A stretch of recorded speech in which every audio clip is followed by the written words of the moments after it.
Chapter 856, Best Friends. Everything that happened inside the bottom cabin completely shattered Zhu Lark's worthless self-confidence. Zhang Yi came as Zhu Jing had said, helping Zhu Lark realize the cruelty of the end times.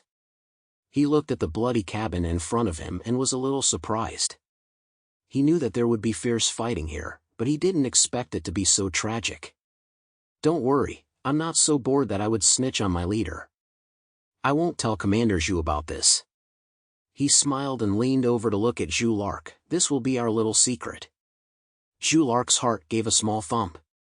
It was as if she could hear the subtext of Zhang Yi's words, I'll keep your secret for the rest of my life. But now she had no choice, because she had brought this on herself. Zhang Yi also didn't go in to check, the floor was covered in blood, and he didn't want to get it all over himself. Miss Zhu can handle the follow-up issues herself, Zhang Yi said lazily. He and Zhou Qir left the scene, not intending to get involved at all. Let Zhu Lark take a closer look at what was called human nature in the end times, so that she could have less worthless pity and sympathy in the future. Old Tian thought to himself, no wonder Mr. Zhang told us to prepare the cleaning equipment in advance, it was for this reason.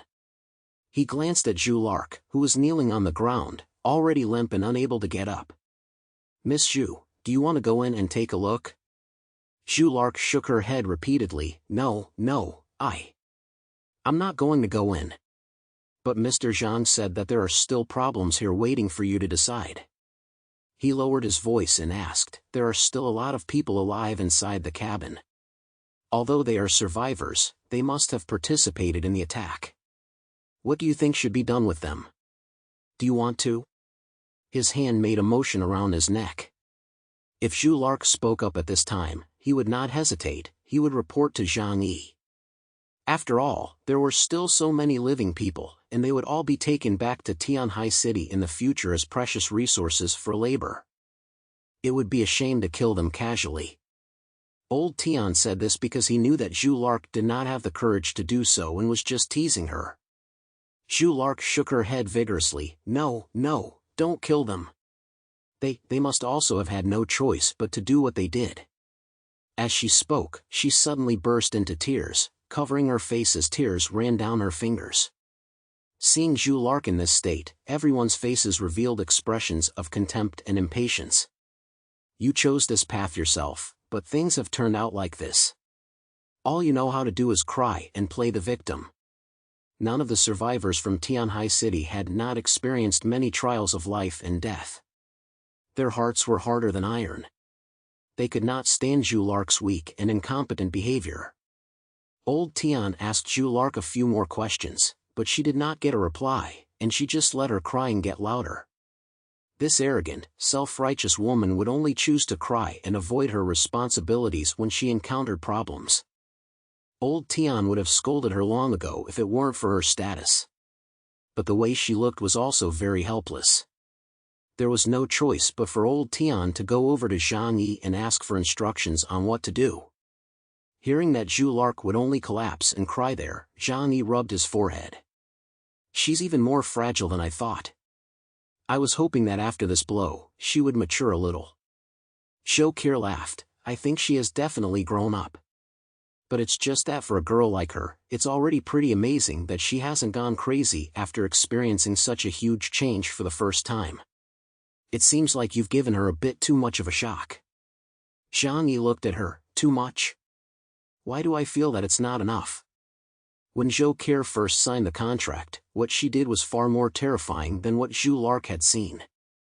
Zhou Qir said helplessly, you've forgotten that I'm a clinical doctor and I deal with corpses all the time. Zhang Yi suddenly realized, oh, you're right. It's not a good idea to keep dragging our feet about this. After all, there are so many corpses down there, and it stinks in the cabin. If it goes on for a long time, the whole ship will reek of death, which will greatly affect the quality of life. Zhang Yi said to old Tian, count how many are still alive. The people from the Huashu Kingdom will stay and be taken back to Tianhai City. The foreigners will be thrown into the sea. Zhu Lark, don't let her go. Just leave her there so she can take a good look and remember. Old Tian laughed and asked, "Those people's aggression has been aroused. Keeping them around could be a problem." Zhang Yi, however, said, "When a person is in a desperate situation, sometimes they have to make a choice in order to survive." He looked at Old Tian and said, "Do you have less blood on your hands?" Old Tian smiled awkwardly. Which of the people on this ship did not have the lives of 2 or 3 people on their hands? Let's do it for now, and pay more attention to their situation later. If we find anyone with evil intentions, kill them again. After all, in these last days, the population is also a very precious resource. If we can, let's save some. In fact, the entire ship was full of Zhang Yi's surveillance. Zhang Yi knew better than anyone what was going on in the cabin below. He even had some admiration for Lu Dehai and the others. They had guts and were ruthless enough. If they were brought back to Tianhai City, they might become useful people in the future. Old Tian led the men down. They certainly weren't going to clean the filthy cabin themselves. The smell inside was unbearable, not just the stench of blood. When a person is about to die, they defecate and urinate, and all kinds of yellow and white matter mixed with thick, dark blood. They had to wear masks and enter the ship in rubber coats, calling out the living first. As for Jules Arc, she was thinking that she had already lost all face and quickly made her escape.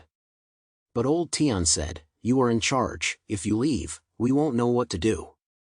So please stay and direct our work." Jules Arc was thinking of refusing, but Old Tian didn't give her the chance, fetched her a chair and invited her to go and rest. If Jules Arc insisted on leaving at this point, she would really have lost the last bit of face she had. There was nothing she could do but ask someone to wake Su Nuanqi up first.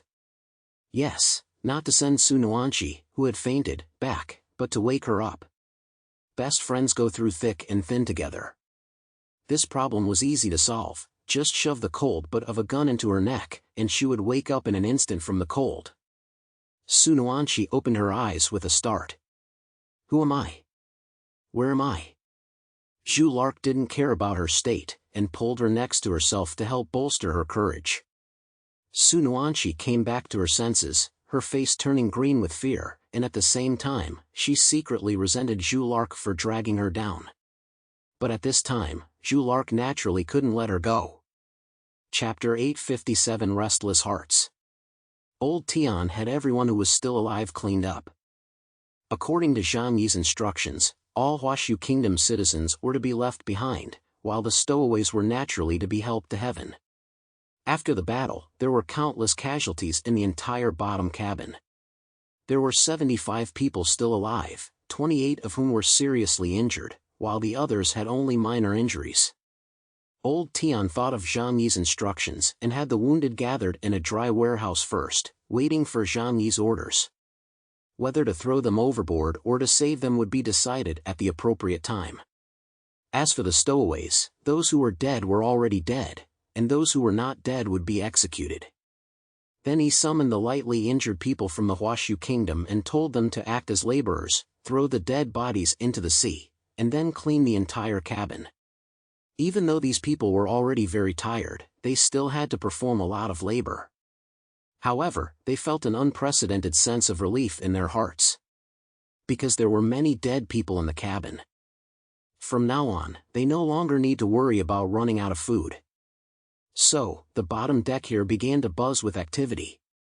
There was a constant stream of people carrying the injured, carrying the bodies, and cleaning the cabin.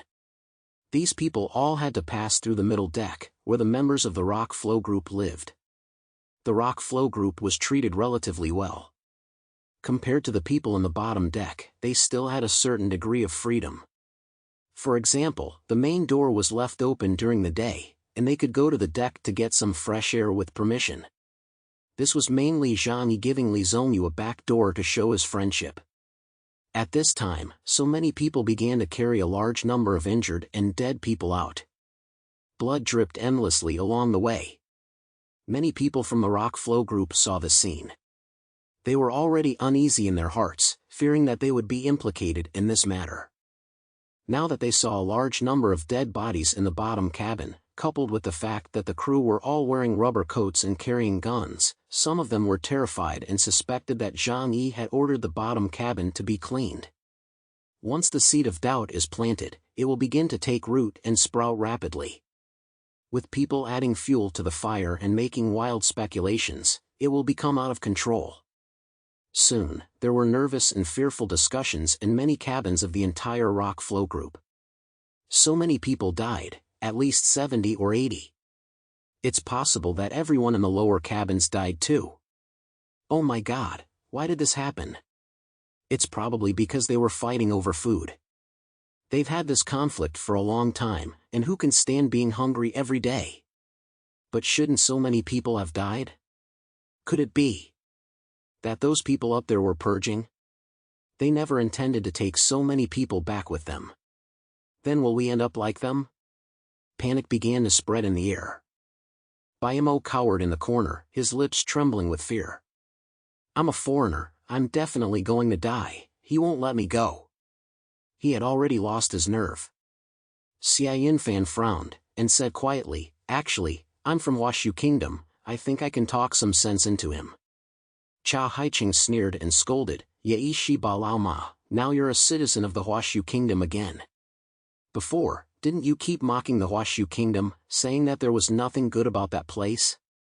If you dare to abandon us, be careful, I'll tell them everything you've said over this period of time. By then, I'll throw you into the sea to feed the sharks. Xia Yinfan's face paled, and he jumped out of bed in anger, grabbing Cha Haiqing by the collar. You damned scum, if you dare to report me, I'll say that you curse that Zhang every day. We'll die together. Rudolph, the burly pickpocket, laughed heartily and clapped his hands in approval. Report together, let no one live. In the cabin, the engineer Eisenman, who had always been the calmest and quietest, could no longer hold back. What good will this do? It's pointless. The most important thing now is to think of a way to ensure that you can successfully survive. Bayamo looked at Eisenman and said, Eisenman, do you have any ideas? Eisenman's expression was hesitant and he fell silent. Seeing this, the others looked at him. They had always felt that this engineer was extraordinary. He was very smart and a genius in the field of computers. It was said that at the age of 21, he joined Colombia's largest company, Apple, as a software engineer. Cha Haiqing and Xia Yunfan were panting, and at the same time, they released their hands in tacit agreement. Xia Yunfan straightened his tie and asked, Eisenman, what did you think of? Hurry up and tell us. Everyone wants to survive. We are a team, aren't we? Eisenman glanced at him and asked slowly, aren't you a citizen of the Huashu Kingdom now? Xia Yinfan laughed dismissively, my nationality is like Schrodinger's cat. I can change it at any time when needed.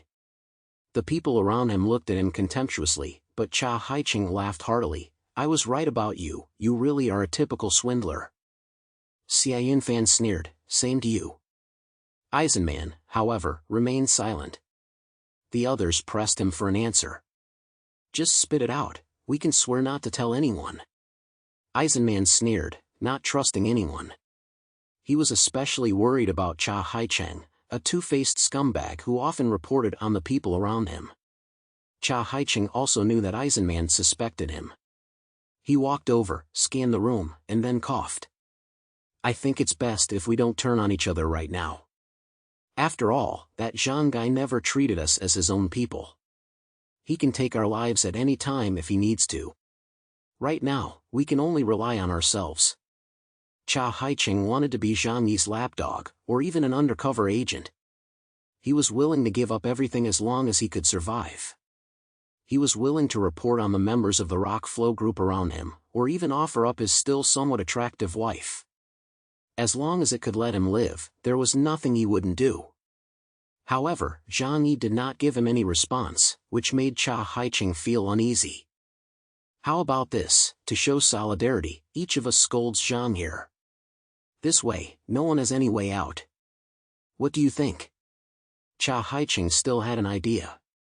At such times, anyone who dared to insult the captain of this ship would definitely be severely punished, or even executed. This was a pledge of allegiance, so that no one would dare betray each other. When the crowd heard this proposal, they all felt that it was feasible. Moreover, they were not from the Huashu Kingdom, and most of them had initially opposed going to the Huashu Kingdom with Li Zongyu. After the discussion, they held a ceremony on the spot to scold Zhang Yi, to express their determination. Chapter 858 The Skeptic. Everyone submitted their name pledges, indicating that they would not go and inform on Zhang Yi. Cha Haicheng asked Eisenman, "Mr. Eisenman, now you can tell us what you found out." Eisenman crossed his arms and said coldly, "It wasn't really anything complicated. It was just that at the time, you were all about to starve to death, so you didn't care about anything else. During the 3rd month on the island, there was a period of time when we couldn't find any food, and everyone just huddled in the camp waiting to die. So a lot of people told the secrets in their hearts and shared interesting things. At that time, Li Zongyu once told the way he obtained that special power. His words sent everyone into a flashback.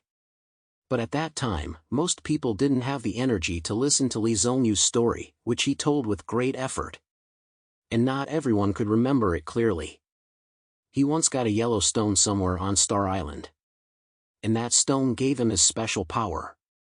Think about it. What is the biggest difference between Li Zongyu and us? It was the power he had. So I suspect that power is the real reason the owner of this ship belongs to that power. This revelation was like a sudden enlightenment, and it made everyone realize the crux of the matter. In other words, apart from Li Zongyu, no one else is of any value to them, right? The captain doesn't care whether we live or die. Maybe when the ship is in the middle of the ocean, if he gets upset, he'll just throw us all overboard? The group had realized that this was the explanation that came closest to the truth. However, just figuring out the truth did not allow them to leave the ship. There was a vast expanse of ice around them, and leaving was a death sentence. They had no way out. So aren't we still just waiting to die? Who knows when that guy will go crazy and kill us all? Bayamo covered his head and said in pain. Cha Haicheng and the others had gloomy faces. After learning the truth, their hearts were even more desperate. Because they had all spent half a year with Li Zongyu, Zhang Yi would definitely not let them go. Even if they went to the Huashu Kingdom, they would definitely be placed under house arrest. By then, they would all be strangers in a foreign land and would definitely become slaves. Whether they lived or died really depended on the mood of their master. Just thinking about this ending makes their hair stand on end. What the hell are we going to do? Do we have to face a sad ending? Cha Haicheng said with difficulty. Xia Yunfan was regretting it a little at this point. He shouldn't have gotten involved with these people in the first place. He could have used his Huashu Kingdom bloodline to lick Zhang Yi and be his dog. Even after they got ashore, they could have lived a slightly better life. Now, he could never go back. The pickpocket Rudolph was very open-minded, and he laughed heartily in bed. "I'm going to die anyway. Hey, old man, why don't you let your wife come over and keep me company?" Cha Haicheng had no mood to pay any attention to him. Bayamo was there, scared, talking to himself, his face full of panic. Only Eisenman remained expressionless as usual. He was just like that, and seemed to be uninterested in everything. Perhaps due to the end of the world, he had long since realized that if one wanted to survive as a human being, one would inevitably encounter such things. "Mr. Eisenman, since you have thought about this for a long time, you must also have a way to solve the problem, right?" Eisenman glanced at him and said, "There is no way." "There must be. You must have a way, Mr. Eisenman." Cha Haicheng suddenly grabbed Eisenman's arm and shook it forcefully, his eyes were red. "No matter how slim the hope, we must try every possible method." Eisenman was getting a little annoyed by Cha Haicheng, or perhaps he really didn't want to go to a foreign country and become a dog. He stared at Cha Haicheng and said impatiently, "If you guys can find a way to get me a communication device, then we might still have a way out of here." He briefly explained his idea. From Rock Flow Island towards Huashu Kingdom, it would pass through the waters of the Neon Kingdom. Near there, the Columbia Ocean Fleet was stationed and patrolling. So if they could get a communication device, and then have Eisenman modify it, they might have a chance to contact them. You mean we send this information to the ocean fleet and let them rescue us? Xia Yunfan's eyes slowly lit up. Bayamo said sadly, it's useless. Those guys are a bunch of shit. I've sent them countless distress signals, but they simply ignore our existence. Eisenman calmly said, but the situation is different now. I think whatever can make the people of the Huashu Kingdom move, the ocean fleet will definitely be interested in it. Bayamo froze for a moment upon hearing this, and then slowly looked up at him. The others in the room looked at each other, and their eyes gradually took on an excited gleam. This was indeed a method that could be tried. This is all I can tell you. But our communication equipment was confiscated a long time ago. Where are you going to get it? Even if we can steal it, if someone finds out, I believe he may risk the death penalty. After Eisenman finished speaking, he lay down on the bed and stopped talking. He was very smart and could think of a way, but he was not an executor. But his method at least gave everyone hope. There will be a way, there must be a way. Cha Haiqing muttered. On the rock flow group's side, in another room, was where Li Zhongyu, Zhang Weiwei, and Ma Wenjing were. They were also completely shocked by the killings in the bottom deck. The bodies were carried out one after the other. The method of disposal was also very unadorned, which was to throw them directly from the deck into the sea. Those in the cabin could hear the sound of plop, plop like dumplings being dropped. This made people's hearts race. Because the sound was almost non-stop from the beginning. From this, one can imagine how many people had died. There were also some students in the cabin, all junior high school students, not old, who went on a school trip to Rock Flow Island with Li Zhongyu.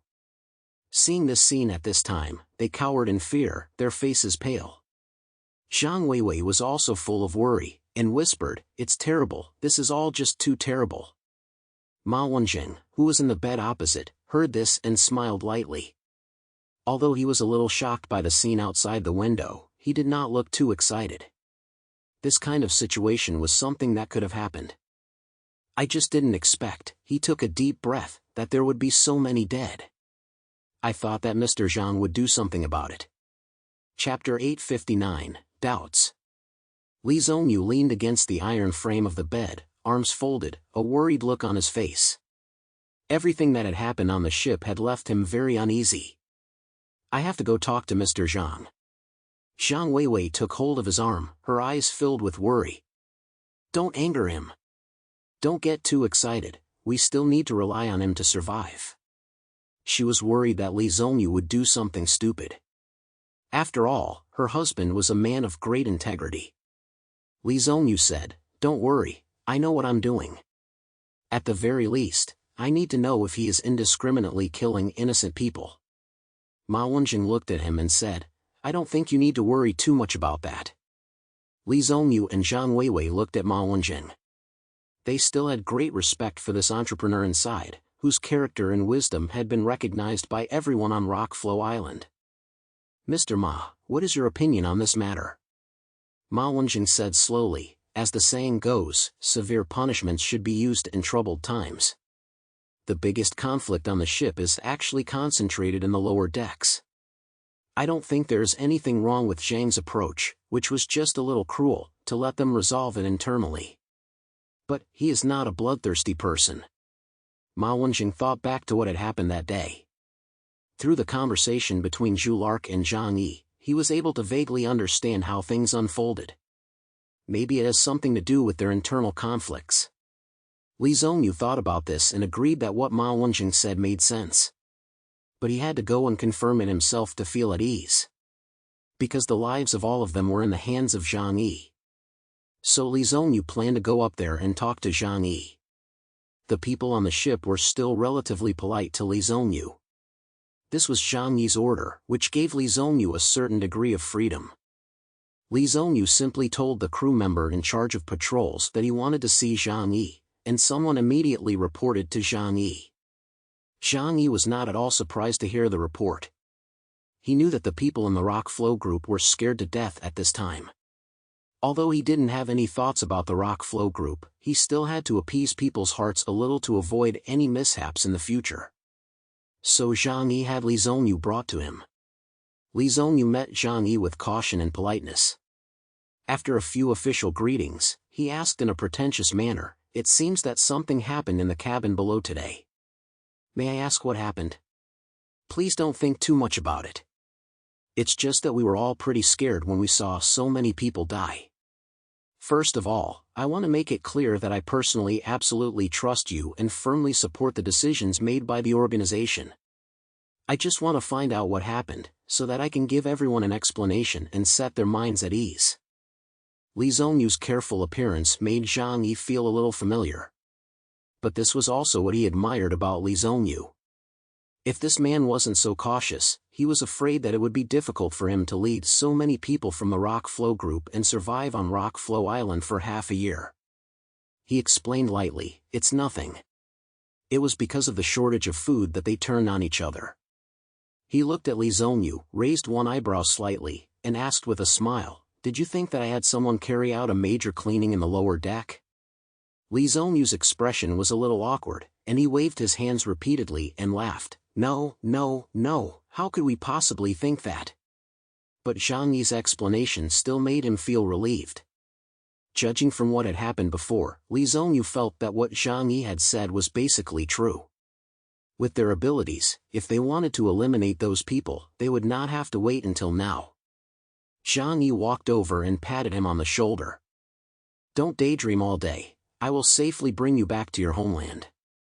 The only prerequisite is that you must cooperate with my work well." He waved his index finger in Li Zhongyu's face. "Go back and calm them down. I don't want any unnecessary emotions to spread on the ship." Li Zhongyu swallowed hard and nodded hastily. While the two men were talking, someone carrying a corpse passed by. Li Zhongyu suddenly heard a faint cry for help. "Help, help me." He subconsciously looked to the side and saw two people from the bottom deck carrying a bloody man towards the railing. Seeing that the man was still alive, the two people carrying him looked disgusted. "Damn, he's still alive. Here, 1, 2, 3, go." The two people had no intention of saving him at all, and just ignored him.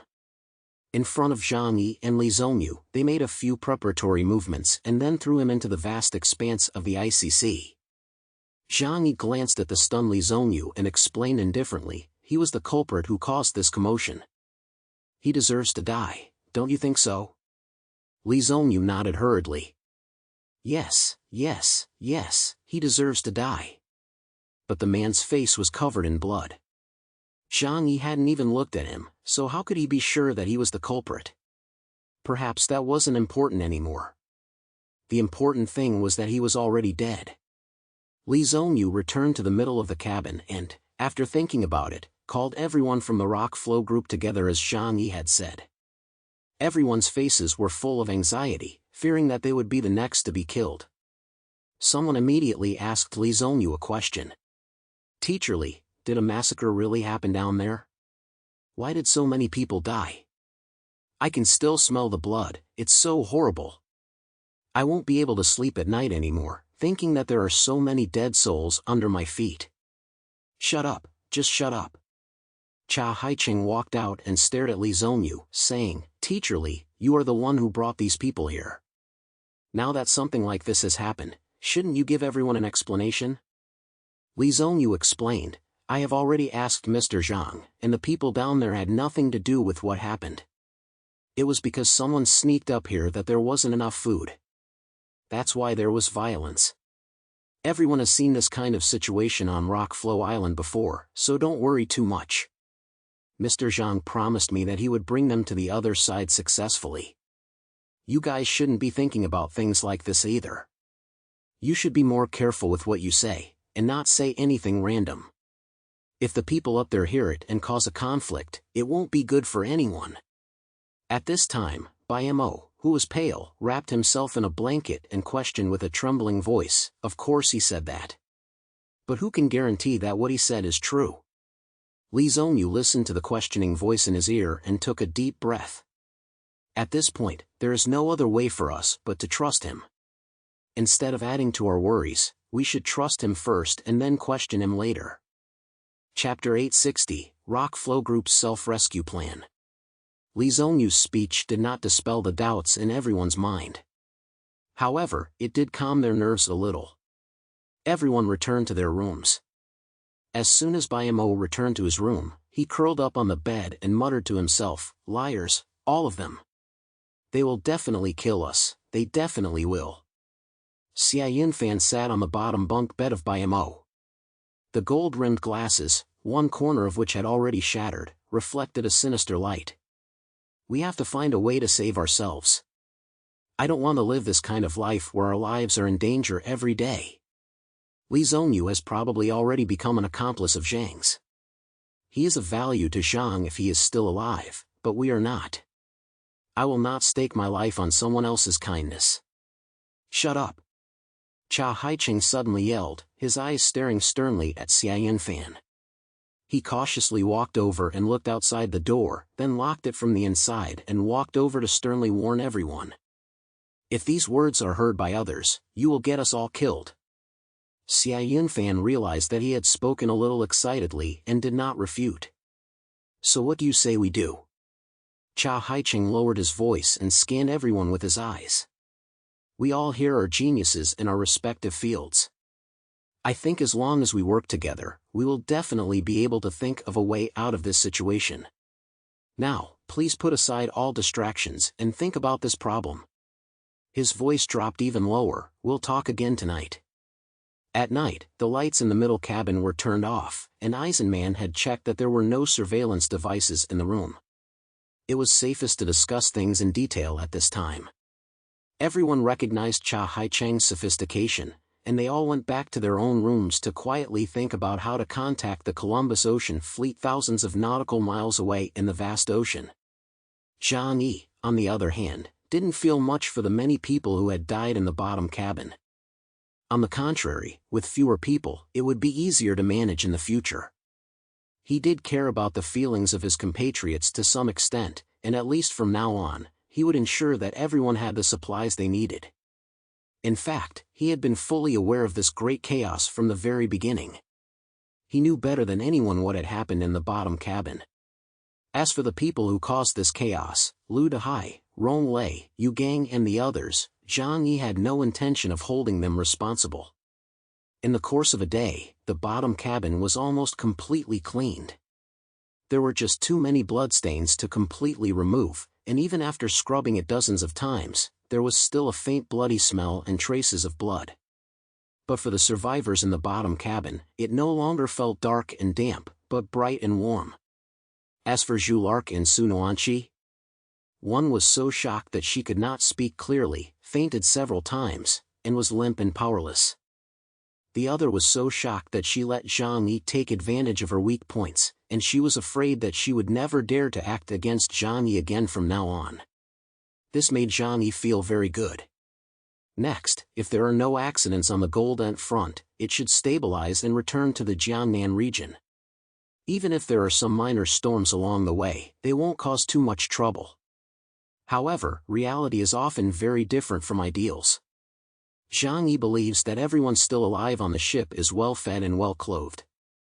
In particular, the members of the Rock Flow Group have not suffered any injustice so far, and their food and warmth are guaranteed. They are much happier than the people fighting in the bottom of the ship. So everyone will stay put, and there is no reason to turn against themselves. But the human heart is often unpredictable. Analyzing it with absolute rational thinking power may not always yield the best answers. For example, Cha Haicheng and Bayamo. They had asked the Colombian Navy for help, but had received no response. Zhang Yi took them on board, gave them food and a warm living environment, but they were always fearful and suspicious, and never believed Zhang Yi. That night, there was a rare thunderstorm outside, which was a sign that a blizzard was coming. Except for the rooms of Zhang Yi and the crew, as well as the cabins where they were working, the lights were basically turned off everywhere else. On the Rock Flow Group's side, Cha Haicheng and the others opened their eyes one after the other and climbed out of bed.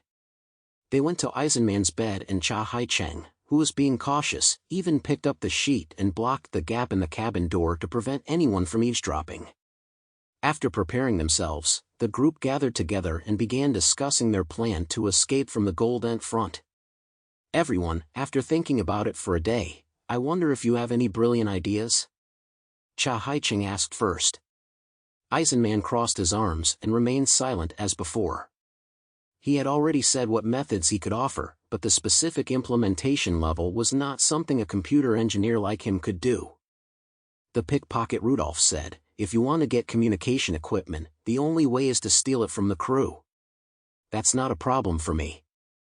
I can definitely steal the communication equipment without them noticing. But this is on a ship. He shrugged helplessly. I think you will soon notice that the communicator is missing, and I can't just slip away as quickly as I did on the Champ Elysees. Eisenman rubbed his fingers together and said, it will take me at least half an hour to use the communication device to contact the Columbia fleet. You have to buy me that much time. Xia Yunfan pushed his glasses up his nose and said, in other words, we not only have to steal the communication device back, we also have to make sure that the other side doesn't find out for half an hour. Eisenman reminded him, and we have to return the communication device in time, without attracting their attention. Cha Hai-cheng frowned. Then we need to think of a way to delay them for more than 40 minutes, right? Eisenman nodded. In theory, that's exactly what we need to do. Bayamo shook his head. That's simply impossible. Our usual contact with the crew is during mealtimes, when someone brings the food over. But they hardly ever stay here and they don't want to have too much contact with us. They will leave after delivering the food. Even if we manage to steal the communicator, how do we return it is another problem. The group frowned and racked their brains. Just because there was hope, it didn't mean it was feasible in practice. Everyone understood that it would be extremely difficult to get a crew member of the Golden Front to go offline for 40 minutes. They were very cautious and didn't have a good impression of the people in the Rock Flow group, especially these foreigners. Boom! A lightning flash pierced the night sky outside the window, splitting from the sky and falling into the sea, reflecting the cold and vast ocean in a more mysterious and terrifying light. Cha Hai-cheng suddenly looked up, and said to the group earnestly, I've got an idea.